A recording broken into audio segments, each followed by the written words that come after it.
Una, upang masiguro na tuloy-tuloy ang operasyon ng sektor ng transportasyon, bukas, March 17, ipapamahagi ng DSWD ang 5,000 pesos na cash relief assistance sa 139,000 na tricycle driver sa 17 LGU sa Metro Manila. Nakarating sa akin na may ilang pang mga barangay na naniningil pa rito sa bawat sako ng palay at sasakyan.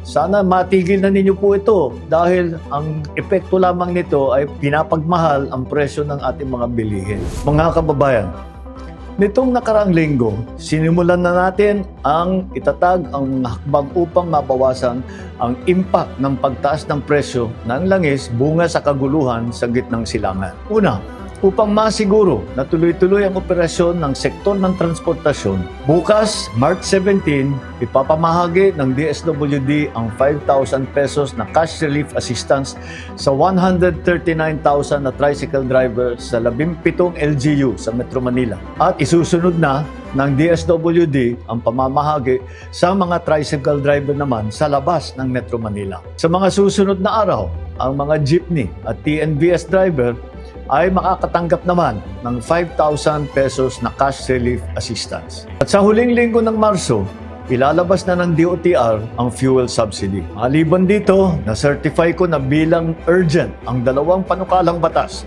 na magbabawas sa excise tax sa petrolyo at mag-aamyenda sa Biofuels Act upang magamit natin ang mas murang bioethanol. Tuloy-tuloy din ang pagpapatupad ng Love Bus Program. Makakatulong po ito para makatipid sa pamasahe at gasolina ng taong bayan. Kaya't gamitin po ninyo ang libreng sakay sa Metro Cebu, Metro Davao at Metro Manila. Pangalawa, kailangan matiyak na may sapat na supply ng pagkain.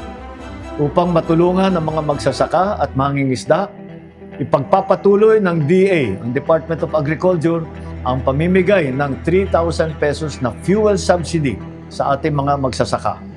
Mahigit 26,000 magsasaka ang mabibigyan nito. Para naman po sa mga mangingisda, ang BIFAR ay magbibigay sa Huwebes, March 19, ng 3,000 pesos na fuel subsidy sa higit na 26,000 mangingisda.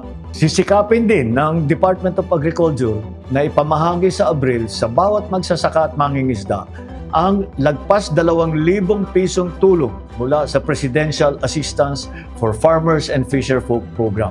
Magagamit po ito ng mga magsasaka sa kanilang hanap buhay. Sinimulan na nitong Pebrero ang implementasyon ng Local Government Support Fund, yung LGSF. Sa mga nabigyan na, maaari na pong gamitin ang halagang ito upang bumili ng bigas sa ating mga magsasaka at ipamahagi sa kanilang mga komunidad. Muli, nananawagan ako sa ating mga local government unit na siguruhin wala ng pass-through fee na sisingilin. Nakarating sa akin na may ilang pang mga barangay na naniningil pa rito sa bawat sako ng palay at sasakyan. Sana matigil na ninyo po ito dahil ang epekto lamang nito ay pinapagmahal ang presyo ng ating mga bilihin. Pangatlo, sinisikap natin maprotektahan ang mamimili ng hindi nalulugi ang mga negosyante. Babawasan ng kaap ang singil sa passenger service charge, landing fee, parking fee at iba pang fee. Ito ay makakatulong para bumaba ang gastos ng mga airline at ang mga pamasahe sa eroplano. Samantala, pinaiikli naman ng Civil Aeronautics Board ang araw na pag-review ng fuel surcharge mula sa 1 buwan, 15 days na lang po. Mas mabilis na ma-adjust ang pamasahe kapag nagbago ang presyo ng jet fuel. Ibig sabihin, kapag tumaas ang presyo ng jet fuel, mas kontrolado ang pagtaas ng airfare.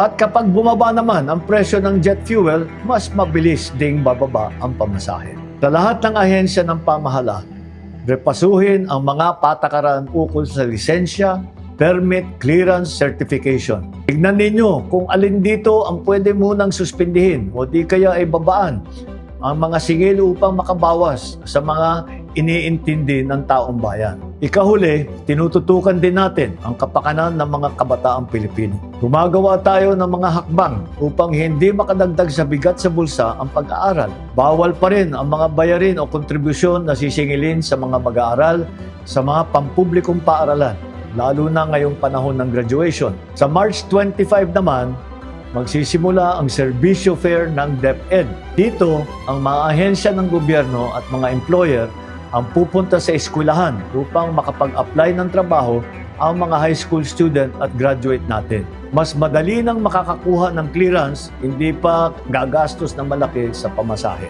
Mga kababayan, ngayon, higit kailanman, kailangan natin ang pagtutulungan ng bawat isa.